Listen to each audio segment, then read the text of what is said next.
this melody with a chord progression that I rendered out, and then I chopped it up so that the melody had a bit more of a bouncy feel to it.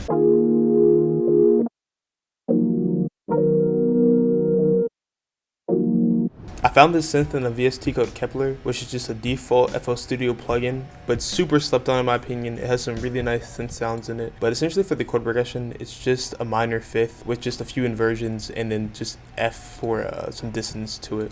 But if I move this up, you see here, these three notes are just a D sharp minor fifth. After that, I went to Kepler again and I copy and pasted the same chord progression. I just switched it to different inversions. And then on this last chord progression, I make it so that it slides back into the first chord progression using the color coding so that each note corresponds to a certain sliding note.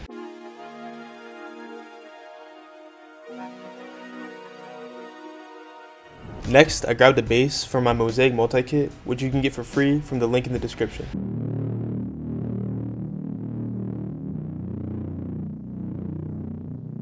After laying down that bass, I wanted to add some sort of accent or phrase to the melody to add some ear candy to it. So I went to my moog bank that I just released this week and grabbed a phrase.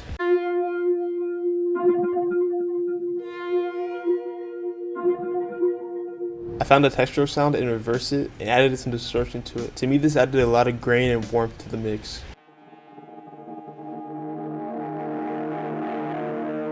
So the next step in this melody was adding some vocals, which is something you hear in a lot of Nico Baran's most popular samples. And so for the vocals, what I decided to do was record out my own voice. I'm not a singer, so I used a pitch corrector. I use Melodyne, but I know that FL Studio also has a built-in pitch corrector. And then after that, I used an AI to make my voice sound a bit more female and rendered it back into FL Studio. And then once I did that, I threw it into a mixer and I put a few effects on it. It kind of looks like a lot, but it's not as much as it looks like. I used Metatune, which is just an auto tune, to kind of round out the sound even more. I used Little Alter Boy for pitch, so I had like almost two voices, like a higher octave pitch to it. And then I used some compressor, some EQ, some Panks, which is just a distortion, some chorus to widen out the sound a bit, and then some delay and reverb.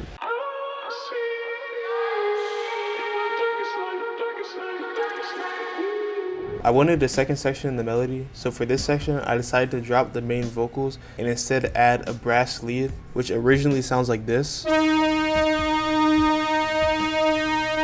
I decided to put Portal on it to make it sound a little bit more weird and granular, and this is how it came out.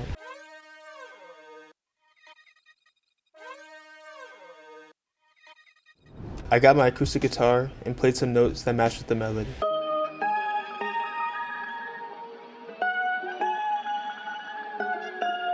To finish off the melody, I stemmed it out, exported it, and pitched it up 2 semitones.